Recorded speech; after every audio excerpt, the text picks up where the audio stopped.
Mabuhay! Welcome to Mount Moriah, or also known as the Praying Mountain, located in Nagtipunan, Quirino. So let's talk about the background of this mountain. How did they discover this mountain? Yung mountain ay nabili ni Ma'am Estrelita Cristobal 20 years ago, sabi niya. So, binili niya yon na hindi niya nakikita. Yun ang kwento niya. So, after 20 years, na-invite siya na punta ditong bundok na ito. At nung panahon naman na yon ay merong isang pastor na nag-pray over sa kanya na nagbitaw ng salita na may isang tao na makakatanggap ng isang pangitain mula sa Panginoon.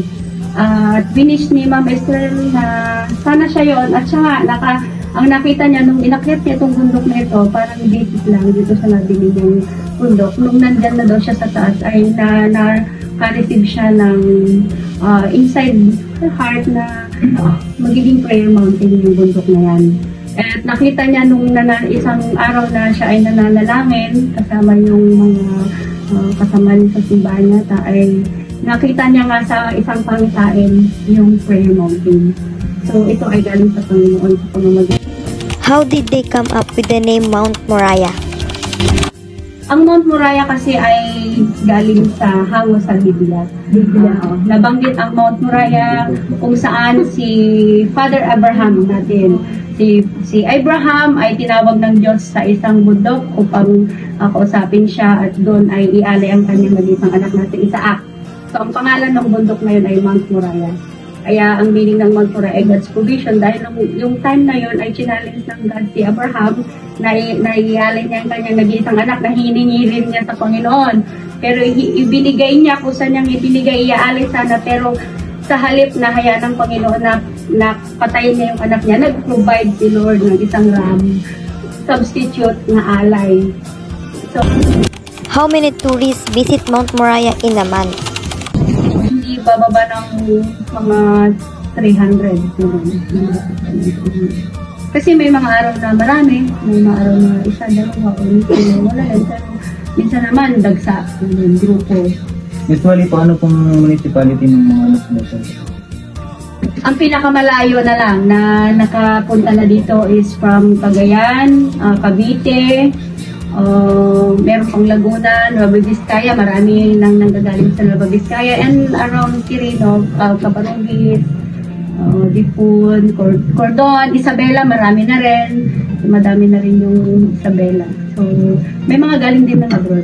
So, nakikita daw nila sa Facebook.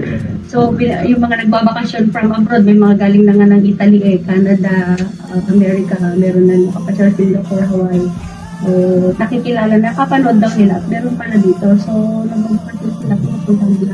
So, connection, mga kamag-anak na nakarating na dito, nag-promote nila. What is the possible activities can do here? So, pwede kayong mag-overnight stay dito. Pwede sa mga camping, mga summer camps na natin, mga overnight fellowship, church gatherings, pwede rin yung mga retreat, sa school, yung mga group activities. So, may mga nagpapaalam na nag-overnight. But most, open po siya talaga sa ano? Open siya, and everything is free in Mount Moriah. Wala tayong binabayaran dito na entrance, unlike dun sa ibang mga... How did they ended up taking care of this mountain? Last year, December 30, pumunta kami dito sa pamamagitan din ng isang pangitain na na-receive ng isang young people ko sa church from Bugay Cagayan. Ang pangalan ay Golden din. Nag-aaral siya ngayon dyan sa Marvelous. Nag-transfer na siya. So, isang araw na nanalangin siya doon sa bahay nila sa Bugay Cagayan kasi doon ako galing. Doon yung church namin. Doon ako nag-pastor noon. So, one day, nag-pray siya at nakita niya sa isang pangitain din. At rinowing niya. And sinend niya sa akin sa messenger. Nangyari naman na nakita ko ito sa wall ko, dumaan sa Facebook ko. So, yung drawing niya At saka yung nakita ko, isa, nag-match. Sabi ko, ito yun kasi hindi niya alam kung saan lugar yun. Mami, sabi niya, saan, ito yung pinakita sa akin yun. So, itong binata naman na umakyat kanina, yung spiritual son ko rin yun, na pinsan ni Golden, eksaktong galing ng landingan viewpoint. Natanaw naman niya ito ng personal. So, nag-confirm yung tatlong yun. Nakita niya, natanaw niya, nakita ko sa Facebook. So, since nilagay nung bata yung December 30 na date na dapat akyat namin, is on mission yun. So, pumunta kami dito, makiat kami dito. And then, since December, monthly na kami dumadalaw yung congregation namin sa Bugay, Cagayan. Until April na kailangan nang magbabantay dito. So, pinuntak ako ni Ma'am Esther. And then, I received the word na ako yung pupunta dito. So, without any question na from the Lord, tinanggap ko kasi, yes. Mabuhay! Good morning, Katolismo! So before we introduce to you this tourist destination, let us know first that you are physically fit. Yourself is one of the most important things. If you're not ready, then don't go. And if you're ready, go. Number 2, wear a good hiking equipment. Make sure you have everything you need in a way such as foods, water, and others. Number 4 is preparedness. You should be prepared when hiking this mountain. This includes the changes in weather. And lastly, bring compass or maps. It is a good idea to have map on the whole area where you intended to go.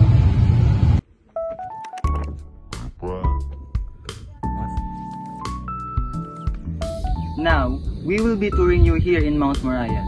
So we are here at the Praying Temple of Mount Moriah.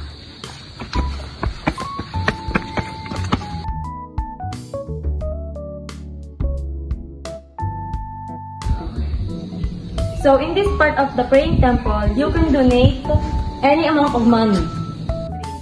And at the center of the praying temple, you can wish or pray here. So this is the stairs going up the rooftop to watch the better view.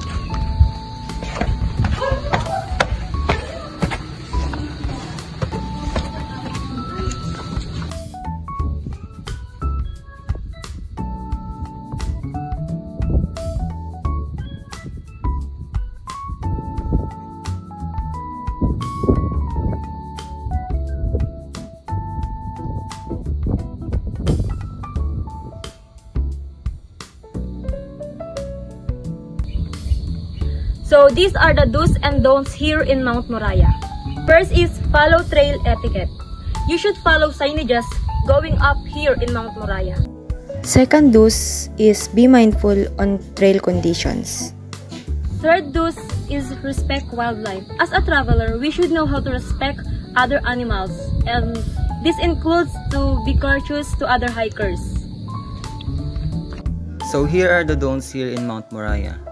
Don't hike alone, don't smoke on the trail, don't disturb wildlife, and leave your hiking gear behind.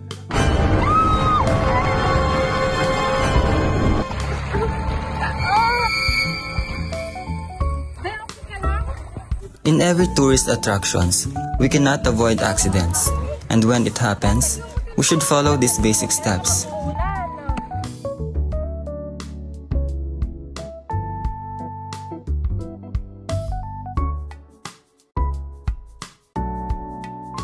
Clean the surface of the wound, disinfect the wound,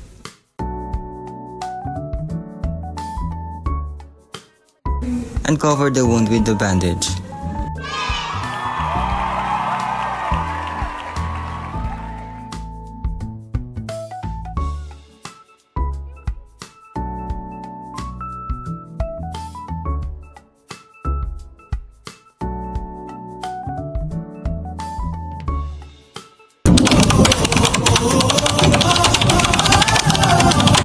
Just an invitation to everyone na gustong pumunta ng Mount Moriah. Aside from everything is free in Mount Moriah, you can stay overnight, you can use everything. Basta make sure na you take care of everything. So parang ganon, everything is free. And then at the same time, I assure you that you will feel God's holy presence in this place. Hindi kayo uuwi, nalugi, yung sakripisyo nyo ng pag-akit dito ay hindi kalugihan, kundi maraming may dadagdag sa buhay niyo. Even after your coming here in Moraya, kahit nasaan kayo, God will lead you. Yun, so yun yung may assure natin na lahat ng pupunta dito ay magkakaroon ng divine experience. Yun ang